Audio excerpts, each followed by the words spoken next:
आपले स्वागत। भारताला आज महिला बुद्धिबळ स्पर्धेची विश्वविजेती मिळेल। बुद्धिबळ विश्वचषक स्पर्धेची अंतिम फेरी आज आहे। विशेष म्हणजे वर्ल्ड कप मध्ये दिव्या देशमुख आणि कोनेरू हम्पी मध्ये लढत होतीये। उपांत्य फेरीत दोघींनीही चीनच्या बुद्धिबळपटूंना नमवले। आधी क्लासिकल आणि बरोबरी राहिल्यास रॅपिड आणि ब्लिट्झचे सामने होणार आहेत। अनुभवी कोनेरू हम्पी 38 वर्षांची आहे, तर नवोदित दिव्या ही 19 वर्षांची आहे। दिव्या देशमुख मूळची नागपूरकर आहे। विशेष म्हणजे हम्पी ग्रँडमास्टर बनली तेव्हा दिव्याचा जन्मही झालेला नव्हता। आता आज दोघी आमने सामने खेळतायत।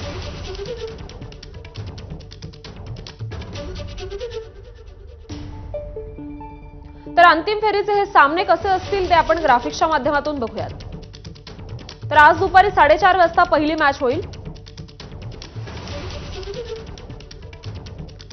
दुसरी मॅच उद्या दुपारी 4:30 वाजता होईल।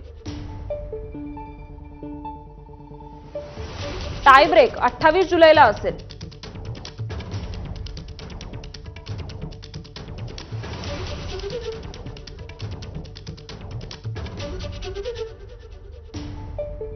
तर कोनेरू हम्पीचा फायनलचा प्रवास कसा होता आपण बघूयात। पहिली फेरी बाय, दुसरी फेरी बरोबरी, तिसरी फेरी बरोबरीनं, चौथी फेरी 1.5 गुणानं तिनं विजय मिळवला। तर उपांत्यपूर्वमध्ये चीनच्या सॉंग युक्सिनवर तिनं मात केली 5व्या फेरीत। तर 6व्या फेरीत उपांत्य सामन्यात चीनच्या ली तिंगईवर मात केली। 7व्या फेरीत अंतिम सामन्यात आज दिव्या देशमुख विरुद्ध तिची लढत असेल।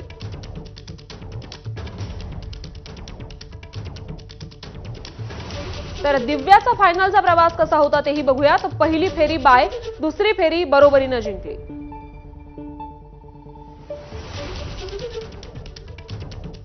तिसऱ्या फेरीत बरोबरी केली, चौथ्या फेरीत 2.5 गुण मिळवले।